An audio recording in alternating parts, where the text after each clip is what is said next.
You are listening to Awake in Relationship, a podcast about intimacy, community, and culture in a time of great change, with Silas Rose.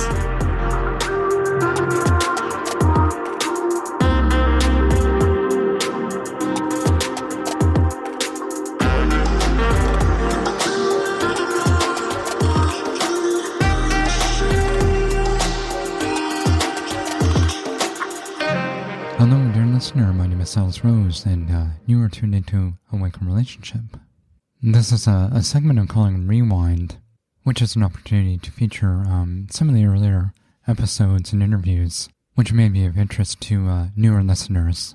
This particular episode with Bill Gaston, I think it was number 10, recorded in the summer of 2020. And even though it was one of my earlier interviews, I really consider it one of a kind of a personal favorite.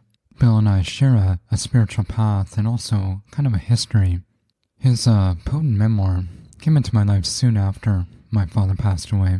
Like Bill, my relationship with my dad was complicated and at times estranged.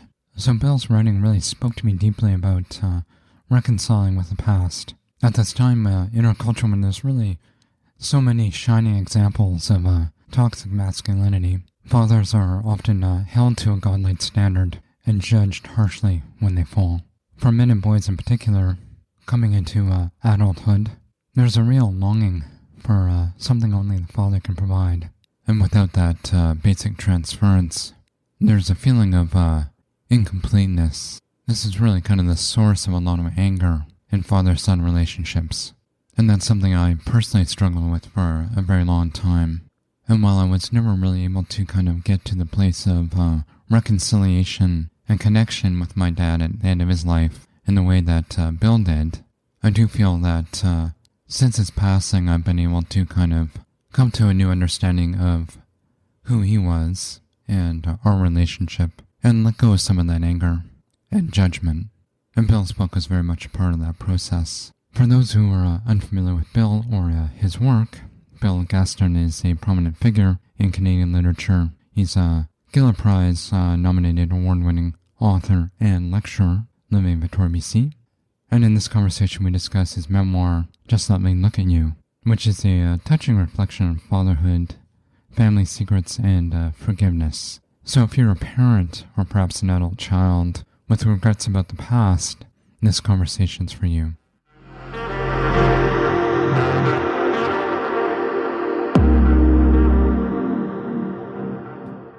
Good morning, Bill. Thank you for joining Awake in Relationship. My pleasure, Silas.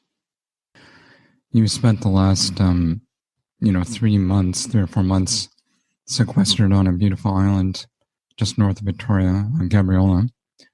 And I'm just kind of wondering, has this been kind of a fruitful time for writing, and what's your time been like? It actually has been fruitful, and my time has been, besides it being fruitful, it's been kind of ordinary because my wife Dee Dee and I, when we come up here to more or less escape people in city, Victoria, and we don't see many people here. We kind of we have this land, this privacy, some acreage, and we can't see neighbors and whatnot. So the whole purpose of coming here is largely to get away from people and be alone and be isolated. So we're carrying on pretty much as we always have. One of the reasons I wanted to kind of do this interview is it's about fathers, and I recently lost my father, I guess just a little over a year ago. Mm-hmm. And, you've written this very kind of intimate portrait about your relationship with your dad. And I just kind of want to, let's kind of start at the beginning, as it were. Who was your father? Well, my father was, he was very American. He was American, and he was literally an all-American basketball player. He was 6'5". He had a brush cut. He fought the Japanese in World War II in the Navy. He tried to enlist in the Air Force, but he was too tall. He wouldn't fit in the planes. So he was joined the Navy. And he became, so he was very much a jock, and in all that entails, very friendly, he had lots of friends. And then he got a degree in business and joined Sears Roebuck at the time and was transferred north to Canada, became a successful executive, and I guess you might say achieved the American dream with the swimming pool and the fence and the dog and 2 kids, good-looking wife, all that stuff. But yet he was profoundly, at his core, quite sad. I think that kind of sums him up. What kind of compelled you to kind of write this memoir at this time? I think it came out a couple of years ago. Is that right? Yeah, it did. Yeah.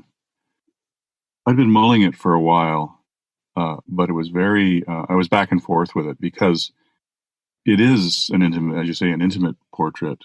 And so it feels a little bit gross, really, to haul out all of his and my dirty underwear, if you like, and kind of put it out on the laundry line and publish it and all that sort of thing. It is kind of gross. It felt that way, and so I did go back and forth again and again. And in fact, I wrote a draft. I had a publishing contract with a different publisher, and I bailed. I decided, no, not, they were ready to go with it, and I pulled it, and I paid back my advance, all that sort of thing.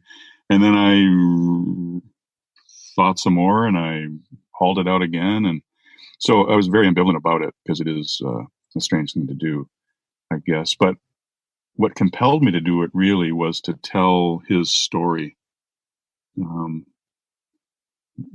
really, actually, to honor him. I told a story that he wouldn't tell himself. I guess you might say he couldn't tell it himself. So it was about 10 years after he died, and I kind of wanted to, that sounds a bit self-serving to say, to clear his name, but it's almost like that. It feels like that. I wanted people to see who made him who he was, really. So much of this story is kind of narrated around your return journey to this beautiful place, Egmont, which is near the Sunshine Coast. It's an inlet on the west coast of Canada. Kind of a formative place for you in your youth. That's a place where you and your father fished. You worked for many years as a fishing guide, and it's kind of characterized by remoteness. And so I think it'd be interesting just to kind of describe that place. And I'm wondering what you and your father found there that you couldn't find in the city that kind of enabled this kind of very special connection. Mm-hmm. Well, it is a special place. It still is. But when I first saw it, I think I was 14 when we went there for the first time. It's in a confluence. It's kind of you might say it's in a tiny inland sea caught between, it's within a bowl of mountains, really. And it's a confluence of several inlets. And it's about half a mile from the Skookumchuck Rapids, which is actually the largest, it's the largest saltwater rapids in the world in terms of the content of the salt water that drains twice a day. So it's quite spectacular. It's also quite dangerous. You don't want to lose power near it. You get sucked in. And there's all sorts of stories about quite large vessels that have been pulled under at the rapids. So it's got this element of danger, I suppose. But it's completely wild. A grizzly was shot there last year, for instance, and it's fairly close to urban Vancouver, but it remains wild. The main indigenous village there is still only accessible by boat, even though you can see it from the Egmont public dock. That sort of thing. And the wildlife continues to be fresh and untamed and all that sort of thing. It's also very, the weather it feels very oppressive. It's got a bad vibe, actually. It's very dark. You just go out the inlet and you go out into the main area, Georgia Strait, and everything widens up and it feels very spacious and you feel kind of good again. But in there, it feels very constricted and kind of bad.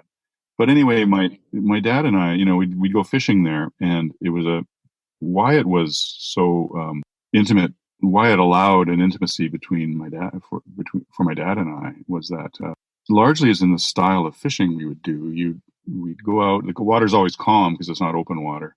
You'd go out and you'd anchor the boat, and you'd fish with live herring with very specialized light gear, small rods and whatnot for these very big salmon. But you just sit there with the anchor set, and there'd be no noise other than seagulls or the waves lapping against your hull, and nothing going on. No motor, no nothing, no cars, no anything. And so we'd sit there all day long, and in a kind of silence, or we'd talk or not talk. And we both loved it. We both loved the fishing. And there was an intimacy that grew.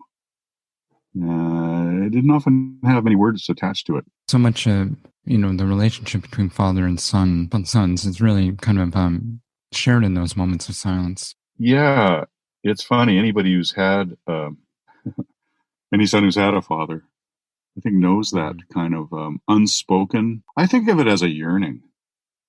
Sometimes it's a famous relationship or non-relationship, really. This silence between fathers and sons, and it's infamously dysfunctional. Everybody jokes about it. The silent father, the aloof father, the brooding father, or my father didn't understand me, that kind of thing.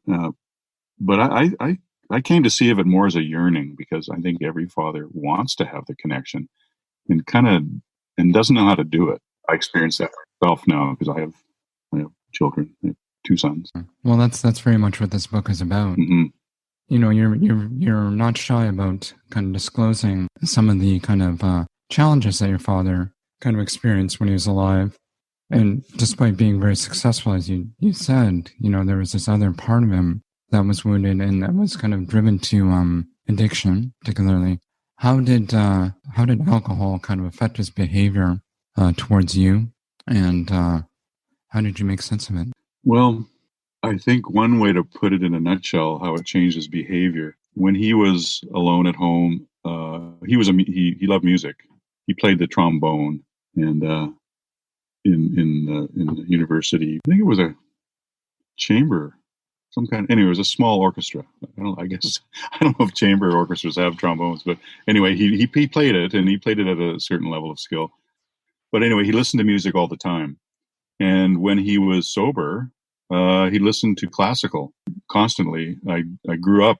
I didn't know who the composers were. I found out afterwards that it was all largely Beethoven and a lot of Tchaikovsky, a few others. But I think I know everything Beethoven ever wrote by heart, really, just from hearing them so much. Anyway, when he was sober, he listened to classical music. When he was drinking, he'd listen to jazz. That is the kind of swing era jazz that he grew up with, right. As a teenager with, that he'd get shit-faced with and go on dates with, all that kind of, String of Pearls, all that stuff, Woody Herman, all that kind of swing jazz. So when he was drinking, he'd have jazz on full blast. He'd be shouting, he'd be loud, he'd be trying to be funny, all that. He'd be a swinging guy. That's kind of him in a nutshell in terms of music and drinking and how he was different. It seems that he was never abusive. Not at all. As it were. Yeah, and that's part of the struggle, I think, that you kind of describe, at least in terms of your own experience in the book, because there was love coming through. He was obviously very loving towards you, but you received that as kind of, as you described, kind of disappointment or disgust, and wondering how you squared that circle. I think it was pretty typical, like how fathers, parents in general, but fathers in particular, I think, fall from their pedestal when we're quite young. And part of the falling, I think that in my case anyway, I think the main reason he fell from his pedestal when I was quite young is that I could see him trying different things in life and just not getting it, not getting it, not knowing what I meant, not knowing what I wanted, not knowing what other people wanted, and him failing. And of course, your father, when he fails for the first time in your eyes, he just falls, from a great distance, from a great height, and kind of smashes on the ground, I guess.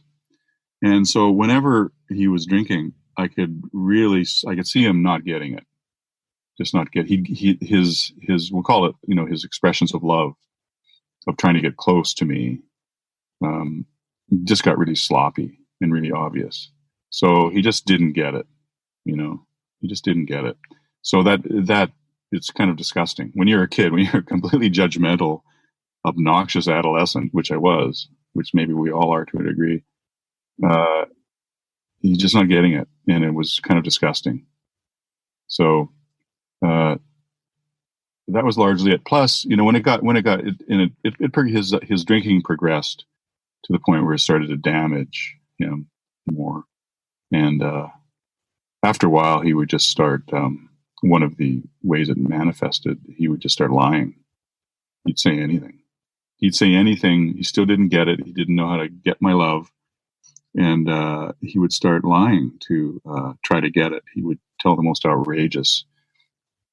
For instance, I don't want to drag him through the mud again and again. But one example of this, I might be home visiting, and he'd be quite drunk, and he'd tell me, for instance, that he has a brain tumor, just in a real blatant, gross attempt to get my sympathy, and that sort of thing.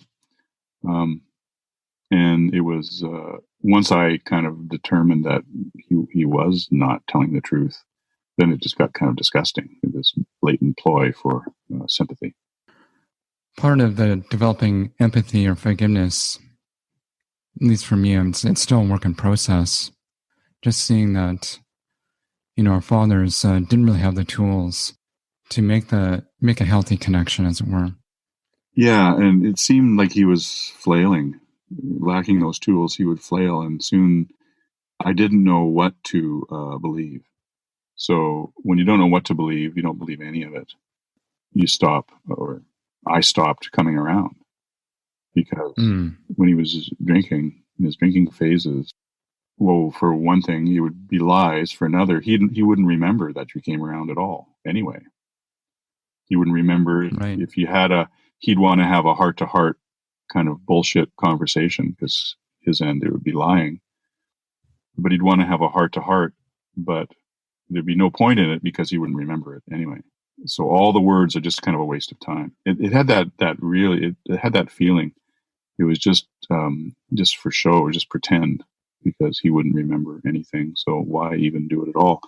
So there was a lot of years like that. Yeah. One of the most kind of relatable parts of your book for me was this kind of desire to heal a kind of unreconcilable sadness in your father. And, I know from my own dad, I'm in a very complex relationship, and it sort of felt like there was this kind of emotional pain that kind of transcended us both, that kind of got in the way. And looking at it from my perspective now as an adult, that was essentially transgenerational trauma. And I know with your own father, there was kind of pain from his past.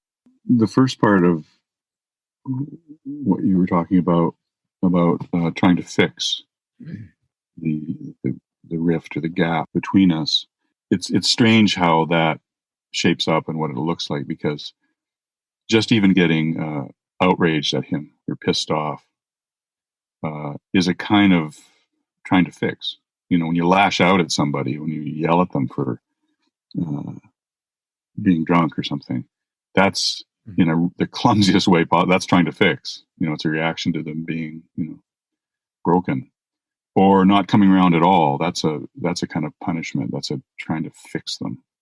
Sometimes I would try to fix by, in the early days, especially when he'd be quite drunk, you'd enter a heart-to-heart talk, and I would talk about his drinking, and I'd say, please don't, and because you don't remember anything and you make up stuff, and I'd actually tell the truth and trying to fix him, and that didn't work either. So there's lots of trying to fix fixing going on, attempts to fix. And I never really got over it, really. When I had 4 kids and living on the East Coast in New Brunswick, and he was starting to decline. I remember I wrote him the famous letter. It was in the phase my mom and dad apparently would talk about the time in Bill's life when Bill suddenly got honest. So apparently I was really open book. And anyway, I wrote him a long, long letter about how it was a response to him saying that he didn't care about living, and he was drinking more and whatnot. So I wrote him this long letter just saying how much he was loved by everyone and how his drinking felt like he was retreating from us. It was him leaving us. When you drink, you kind of depart, you leave, and that feels like a withholding of love. It feels like turning away, and it feels like abandonment for the people that are abandoned by the drinker. So I wrote quite a long letter just pleading with him to see it in those terms, and that he was so loved, and we felt abandoned by him when he drank. So I kept trying to fix him, even into his old age. Poor guy. You folks, you did kind of drag him into recovery at a certain point. Did that feel like a victory at all? Not really. It was saving his life a couple times when he. That's a good word. Drag him into recovery, and he wouldn't remember being dragged anyway. He didn't know how he got to rehab. So no, that was really just saving his life, prolonging his life. He would have died had we not got him into rehab. So no, it didn't feel like betrayal at all, really. I don't think. Again, because maybe it's a blessing to not remember much. He didn't remember being, we'd trick him into the car with a fresh bottle of vodka, for instance. Mm-hmm. And he's in his pajamas, and we have the bag packed in the trunk, and he's in his pajamas, and we, here's a fresh bottle, come with us, we're going somewhere, and he would follow along like a dog with a treat. So there's this kind of quality of just kind of bearing witness. Mm-hmm. This story, kind of, you describe the kind of the last days with your father. Mm-hmm. Somehow you kind of managed to arrive at a place of peace with your father. What was the process that you need to go through? Well, to arrive at that place? For me, I can't claim to know the process, or I didn't come on it myself. For me, it was a gift, actually, from my dad's one sibling, his sister, and my mother. They told me after so many years what it was that made my dad the way he was. So my forgiveness was handed to me on a platter, really. When I found out after my dad had died, I was really angry, actually, that it had taken so long to learn this truth. But when I learned, I knew my dad had, I knew his father had abandoned them. That was the story anyway. And that he'd grown up quite poor, and that his mother had taken my dad and his sister from house to house, escaping the rent and that sort of thing. Very Depression era stories of poverty and whatnot.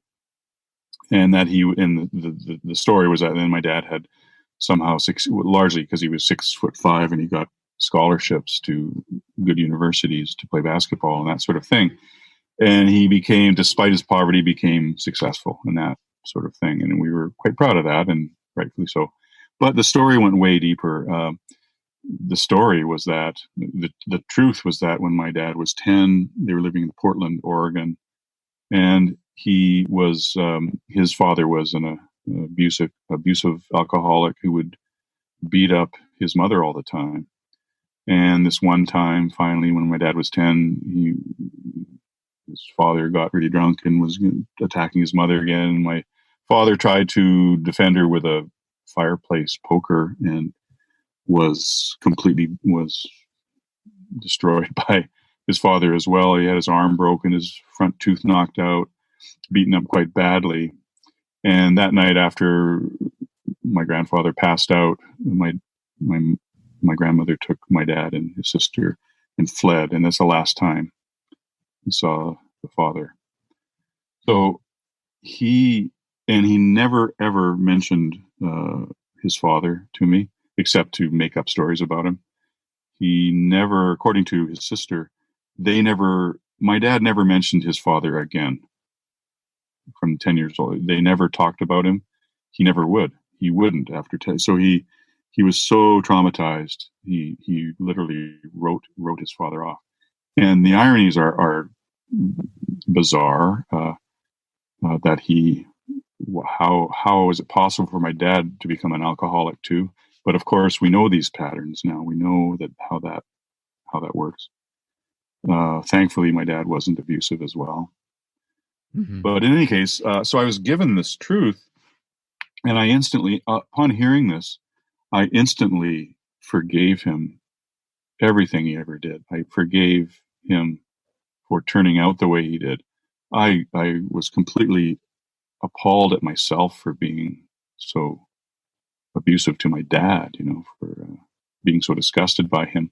Had I only known the truth, that's what made me angry. If I had known the truth, I think, when I was, what had happened to my dad, of course I would forgive him everything, all his so-called faults, and so my forgiveness came instantly, and I was appalled at my own lack of empathy and whatnot. So you might say that it took me a while, and partly, that's to return to why I was compelled to write the book. It was to tell that story and to proclaim his his innocence, really, and his story, and to explain why he was the way he was, and also to I suppose tell him I was sorry for how I treated him. Yeah, that's sort of a burden that I hold right now, because there was distance, between me and my father, mm-hmm. and I was a big part of that, and that's something I have to kind of carry. And I do feel that our relationship with our parents continues even after they pass. So I primarily know you through a Buddhist community. You're a longtime practitioner, and I'm kind of wondering how the training sort of prepared you to kind of relate or hold the contradiction between love and disgust, as it were. I'm wondering how the practice helped. I'm also kind of curious what your father thought about you running off with a crazy Tibetan teacher. I think we never discussed it at any kind of length. I think he respected most anything I did, because he didn't really understand what I did. I was, he was primarily a jock and a businessman and all that sort of thing. And here I am studying poetry at a university. And writing poetry and writing other things. So he didn't understand what I was doing, but he was quite proud. When I first started publishing things, I remember he was extremely proud. He'd show off stuff to his friends and get loud about me. I think he trusted what I was doing, because he knew I wasn't a joiner, and he knew I was very, I doubted everything. So I think he knew that wasn't jumping in a naive way. And it's funny, I came upon, I see my wife Dee Dee remembered when I was at seminary in 1985, and up in the Colorado mountains, meditating from dawn to dusk kind of thing for months on end. Dee Dee reminded me that my dad and I wrote letters to each other. And she remembers them better than I do. She remembers them being really funny. So, and I'm sure my letters were they were probably kind of preachy. Probably very, very Buddhist, that sort of thing. But his letters were, she really liked, she hadn't met my dad or anything like that yet. And she thought they were just the best letters. So it really warmed me to hear that. So anyway, I think he thought I was doing okay in that regard. As far as what I learned from the practice of meditation or Buddhism in general, I think like anybody who meditates for a while, and does any kind of Mahayana contemplation, you learn it's like, I like the idea that bodhisattvas, they don't become, they're not above pain, they're not above other people's pain, and therefore they work for them. They become they're experts at pain. They become experts at their own pain, and they see that they see that everybody else's pain is just like theirs. They see it so clearly. And I'm not suggesting I'm anywhere near being a bodhisattva, but the process is the same for all of us. I think you just become an expert at pain. You learn about your own pain, and you learn that everybody else is kind of buffeted by the same winds of pain and do things for the same reasons. So yet, I think you can't help but come to understand others a lot better. So I think it was simply that. You see your common humanity with everybody, including your father. So you're a father of 4 kids and 2 sons. And I'm wondering what you hope that they would receive or get from this book. I didn't really write it for them, but I think, underneath it all, I think I kind of did, in the sense that, I very much experienced that gap or that chasm between fathers and sons. It's not so much with my daughters. I know it somehow something flows between us that's easy. Sons, not so much. So the cliche holds, it remains true. There's this gap or chasm that they can see me struggling with, and they struggle with it too. It goes both ways, I think. But I think in all my endless pages about my dad and I and the gap, in the unpacking of that, I think they've seen our own struggles, and it was quite a moving time when the book had come out, and it was in the spring, early spring, and it was Father's Day, and my son was traveling on a little businessy thing, and he would happen to be in Colorado, and he called me. It's always this kind of our kids are spread out now, and so on a Father's Day or Mother's Day, we kind of wait for the calls to come in, and there's somebody called, and now there's down to one more person hasn't called, one final child hasn't called, and it was my oldest son hadn't called, and it was about midnight. It was almost midnight, and I was very aware of him not having called, but he called, and he was in Colorado.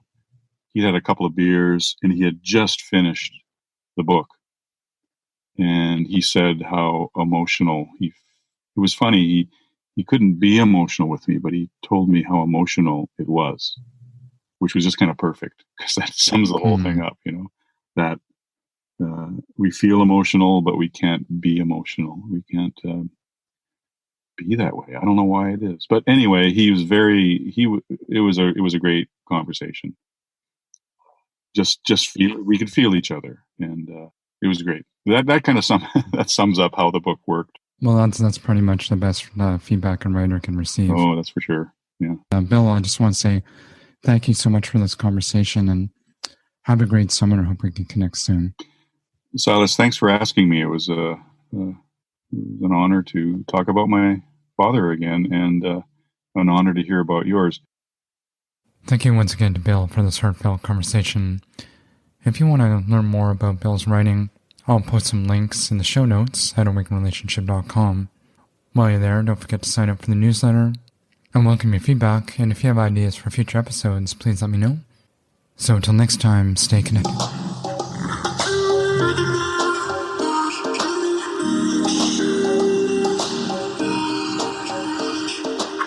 Thanks for tuning in to this episode of Awake in Relationship. If you liked what you heard, please click subscribe to get the latest show delivered fresh to your device, or sign up for our newsletter at awakeinrelationship.com. Sharing is caring.